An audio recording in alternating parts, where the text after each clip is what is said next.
ಕಲ್ಯಾಣೋತ್ಸವದ ಅಂಗವಾಗಿ ಈಗ ವಿಶೇಷವಾಗಿರ್ತಕ್ಕಂಥ ವರ ಉಪಚಾರಗಳು ಅಂತ ಹೇಳಿ ಮೊದಲಿಗೆ ಆಚಾರ್ಯರು ಧರ್ಮಮಯವಾಗಿರ್ತಕ್ಕಂಥ ಒಂದು ಆಸನವನ್ನು ಕೊಟ್ಟು ತದನಂತರದಲ್ಲಿ ನೀರನ್ನು ಅಭಿಮಂತ್ರಣವನ್ನು ಮಾಡಿ ಸಮುದ್ರ ತೀರ್ಥಗಳಿಂದ ದೇವರ ಪಾದವನ್ನು ತೊಳೆದಿದ್ದಾರೆ, ಪಾದ ಪ್ರಕ್ಷಾಳನೆಯನ್ನು ಮಾಡಿದ್ದಾರೆ. ತದನಂತರ ದೇವರಿಗೆ ಅರ್ಘ್ಯ ಪ್ರದಾನವನ್ನು ಮಾಡಿದ್ದಾರೆ. ತದನಂತರದಲ್ಲಿ ಈಗ ಆಚರಣವನ್ನು ಮಾಡಿಸಿ ಈಗ ಶಿರೋಭೂಷಣ ಅಂತ ಹೇಳಿ ನಾವು ಯಾವ ರೀತಿಯಾಗಿ ಮದುವೆಯ ವಿವಾಹದ ಮಂಟಪದಲ್ಲಿ ಇವರೇ ವಧೂವರರು ಅಂತ ಹೇಳಿ ಎಲ್ಲರೂ ಕೂಡ ಭೂಷಿತವಾಗಿ ಕಾಣಬೇಕು ಅಂತ ಹೇಳಿ ವಧೂವರರಿಗೆ ಬಾಸಿಂಗವನ್ನು ಕಟ್ತಾರೆ. ಆ ರೀತಿಯಾಗಿ ವರ ಅಲಂಕಾರಾರ್ಥವಾಗಿ ಬಾಸಿಂಗವನ್ನು ಅಭಿಮಂತ್ರಣವನ್ನು ಮಾಡ್ತಾ ಇದ್ದಾರೆ. ಎಲ್ಲ ಕೂಡ ಪ್ರಾರ್ಥನೆಯನ್ನು ಮಾಡೋದು.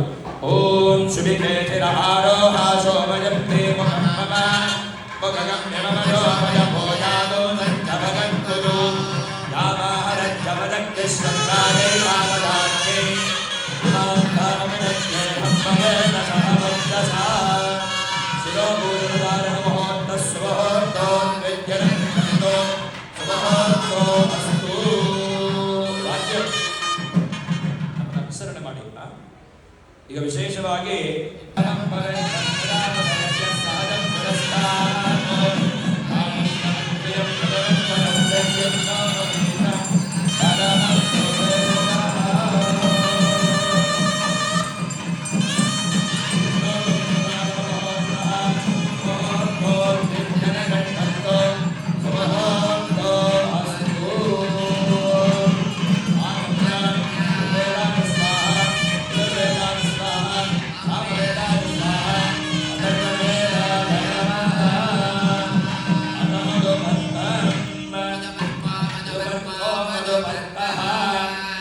ಮಧುಗಳಿಂದ ಮಿಶ್ರಿತವಾಗಿರ್ತಕ್ಕಂಥ ಹಾಲು ಹಣ್ಣು ಜೇನು ಇತ್ಯಾದಿ ಮಧುಪರ್ಕವನ್ನು ಅಭಿಮಂತ್ರಣವನ್ನು ಮಾಡಿ ದೇವರಿಗೆ ಕೊಡ್ತಾ ಇದ್ದಾರೆ.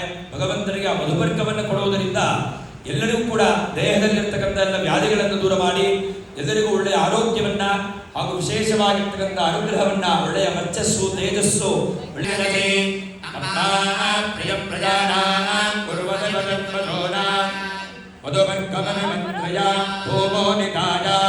ಅಮೃತೋಪಸ್ತರಣವಸಿ ವಿದ್ಯಮೀತ್ವಾ ದ್ವಿರಾಚಮ್ಯ ಋಗ್ವೇದಾಯ ಸ್ವಾಹ ಯಜುರ್ವೇದಾಯ ಸ್ವಾಹ ಸಾಮವೇದಾಯ ಸ್ವಾಹ ಅಥರ್ವಣವೇದಾಯ ನಮಃ. ಋಗ್ವೇದಾಯ ಸ್ವಾಹ ಯಜುರ್ವೇದಾಯ ಸ್ವಾಹ ಸಾಮವೇದಾಯ ಸ್ವಾಹ ಅಥರ್ವಣವೇದಾಯ ನಮಃ. ಮದಮಧುಪರ್ಕಂ ಓಂ ಯನ್ಮಧುನೋ ಮಧವ್ಯಂ ಪರಮವನ್ನಾದ್ಯಂ ವೀರ್ಯಂ ಮಧವ್ಯೇನ ಪರಮೇಣಾನ್ನಾದ್ಯೇನ ವೇದ್ಯೇನ ಪರಮೋ ಓನ್ನಾದೋ ಮಧವ್ಯೋಚಾರಿ ಇದು ಜಗತ್ಪ್ರಾಶ.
ಅನುಗ್ರಹವನ್ನು ಮಾಡಿ ಎಲ್ಲರಿಗೂ ವಿಶೇಷವಾಗಿರ್ತಕ್ಕಂಥ ಯಾವ ಜೀವದಿಂದ ಸೋಮಂಗಲ್ಯವನ್ನು ಅನುಗ್ರಹವನ್ನು ಮಾಡು ಅಂತ ಹೇಳಿ ಮಾಂಗಲ್ಯ ಲಕ್ಷ್ಮಿಯನ್ನು ಪ್ರಾರ್ಥನೆ ಮಾಡಿ ಆಚಾರ್ಯರು ಈಗ ರಕ್ಷಾಸೂತ್ರ ಒಂದು ಕಂಕಣವನ್ನು ಧಾರಣೆ ಮಾಡ್ತಾ ಇದ್ದಾರೆ. ಎಲ್ಲ ತೋರಿಸ್ತಾರೆ. ನಮಸ್ಕಾರ ಮಾಡ್ಕೊಂಡು ಪ್ರಾರ್ಥನೆ ಮಾಡೋದು. ನಾದಸ್ವರದು ನಾಗರಂಜನಿ ಮೋಡಿ ರಾಗ.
ಎಲ್ಲರಿಗೂ ಆಚಾರ್ಯರು ಪೂಜೆಯನ್ನು ಮಾಡಿರ್ತಕ್ಕಂಥ ಮಂಗಳಸೂತ್ರವನ್ನು ತೋರಿಸ್ತಾ ಇದ್ದಾರೆ.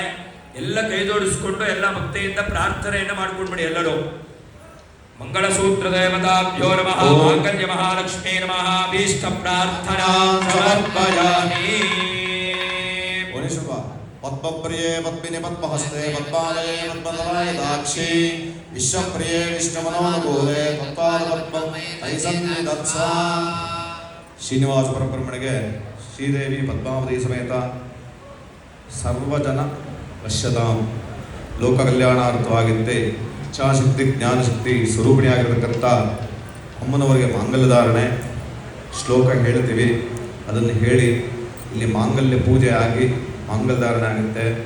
ಮಾತೆಯರೆಲ್ಲ ತಮ್ಮ ಮಾಂಗಲ್ಯವನ್ನು ನಮಸ್ಕಾರ ಮಾಡಿ ಆ ಜಗನ್ಮಾತೆ ಆಗಿರತಕ್ಕಂಥ ಅಮ್ಮನವರ ಕೃಪೆ ಅಖಂಡ ಸೌಮಂಗಲ್ಯ ಎಂದರೆ ಹೇಗಿರಬೇಕು ಅಂದರೆ ನಿಮ್ಮ ಸೌಮಂಗಲ್ಯ ರಕ್ಷಣೆ, ಯಜಮಾನರು ಮಕ್ಕಳಿಗೆ ಒಳ್ಳೆಯ ವಿದ್ಯಾಭ್ಯಾಸ, ಸದಾನುಷ್ಠಾನ, ಸದಾ ಪರಂಪರೆ ಎಲ್ಲ ಚೆನ್ನಾಗಾಗಲಿ, ನಿರಂತರವಾದಂಥ ನಿತ್ಯ ಶೋಭನ ಪರಂಪರೆ ಕಲ್ಯಾಣ ಆಗ್ತಾ ಇರಲಿ ಅಂತೇಳಿ ಪ್ರಾರ್ಥನೆ ಮಾಡ್ಕೊಳ್ಳಿ. ಎಲ್ಲ ಹೇಳಿ. ಸರ್ವಮಂಗಳ ಮಾಂಗಲ್ಯೆ ಶಿವೇ ಸರ್ವಾರ್ಥ ಸಾಧಕೆ ಶರಣ್ಯೆ ಪ್ರಿಯಂಬಕೆ ಗೌರಿ ನಾರಾಯಣಿ ನಮೋಸ್ತುತೆ ನಮಸ್ತೇಸ್ತು ಮಹಾಮಾಯೆ ಶ್ರೀಪೀಠೆ ಸುರಪೂಜಿತೆ ಶಂಖಚಕ್ರ ಗದಾಹಸ್ತೆ ಮಹಾಲಕ್ಷ್ಮಿ ನಮೋಸ್ತುತೆ.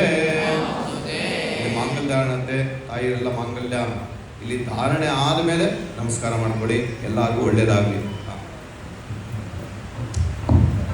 ವಿಶೇಷವಾಗಿ ಸನ್ನಿಧಾನದಲ್ಲಿ ಪೂಜೆ ಆರಾಧನೆಯನ್ನು ಮಾಡಿ ನೀವು ನಮಸ್ಕರಿಸುವಂತಹ, ನೀವು ಪ್ರಾರ್ಥನೆಯನ್ನು ಮಾಡಿರತಕ್ಕಂಥ ಮಂಗಳಸೂತ್ರಗಳನ್ನು ಶ್ರೀನಿವಾಸನ ಕೈಯಲ್ಲಿ ಸಮರ್ಪಣೆಯನ್ನು ಮಾಡಿ ಆ ಅಮೃತ ಹಸ್ತಗಳಿಂದ ಈಗ ಅಮ್ಮನವರ ಕಂಠಕ್ಕೆ ಸಮರ್ಪಣೆಯನ್ನು ಮಾಡಿ